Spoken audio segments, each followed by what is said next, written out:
Okay guys, I've been doing videos relatively frequently lately, so I guess I better keep up the habit, because I tend to lose good habits very quickly and keep bad habits forever. Back in the van, you'll notice that it is once again screwed up. I have been sawing again. You know, I do most of my sawing in the van, which is one of the reasons where it's very difficult for me to get a very disciplined straight line, but I didn't do too badly this time. So I've got to clean this up again, but you know, I just don't do it in the apartment garage because of people on either side of me, and I don't want to bother anybody or be bothered, so I just do it out here. Fortunately, the people who live directly below me have left. Great people. Not fortunately they left because they're bad people. It's just that I could make a little bit more noise. But all right. Now you know, I've been working on the solar and the fan before that. So let's just go take a quick look at that situation.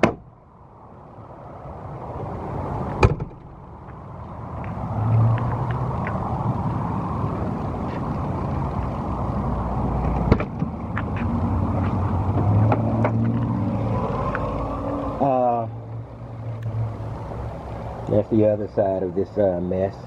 I just don't see a reason to clean it up because I'm constantly working in here. This is my workshop, and until I get into a situation where I'm putting furniture in here beyond the bed, which I can take down, I'm going to be pretty much in this condition all the time.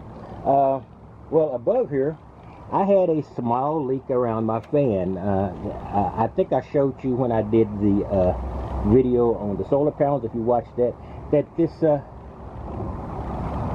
roof has ribs in it, and those ribs make it very difficult to get anything down.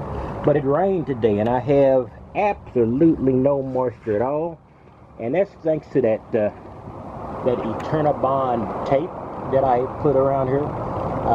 It's very, very difficult to make sure you hit every little dent with lap seal when you're in a rib situation, but with tape you can just sort of form it. So I think that's something you need to consider. The Eternabond tape is not cheap, but you can get a small amount for like 10 or 20 bucks. The big roll I got costs 50, but I use it for other things besides this. Let me walk around to this side. I should have stopped here first.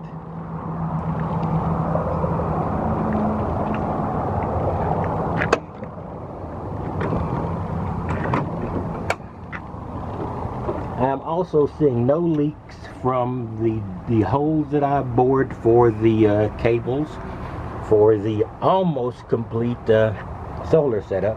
I'm waiting for a couple of more cables today via USPS, the post office. I really like getting stuff from the post office in my area. I got a great mailman. I've never had any problem. It's just super.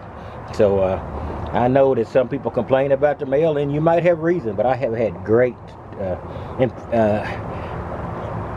USPS is my favorite shipping. My least favorite is the Amazon shippers or whoever they license with in my area. They are not great. Well, they ship it here, they just won't drop it off unless you've got a locked box in your front yard or some weird. They gotta declare your front porch as safe to leave something, and there's really no measurement of that. So that infuriates me. Let me get past that and move on to the rest. Well, on top does not look bad. It looks like the tape is holding, and it is, as you can see, a very wet and rainy day, which is perfect. So at least I get a chance to test some things. And one more quick thing here.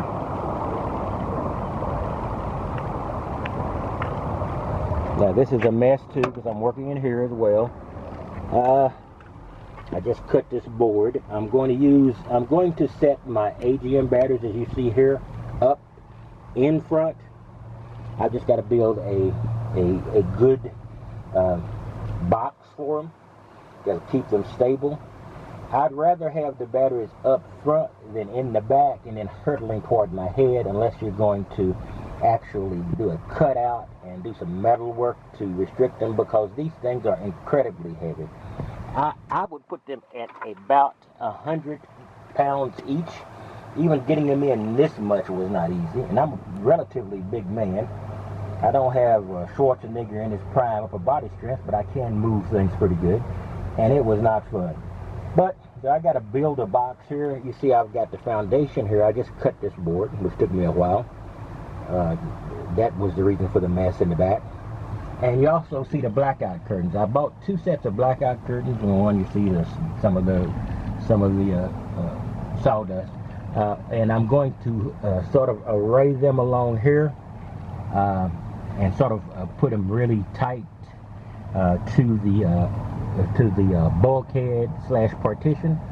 And I did a flashlight test and looked in here. It just looked like it was just black in the back. So to me, that's all you want in stealth.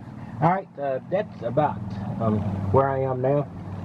Hopefully the next one will show you a successful test with the solar system as soon as I get a couple of more wires in. Probably could have made them myself, but I'm busy and working today, so one of the reasons I missed making a few videos lately.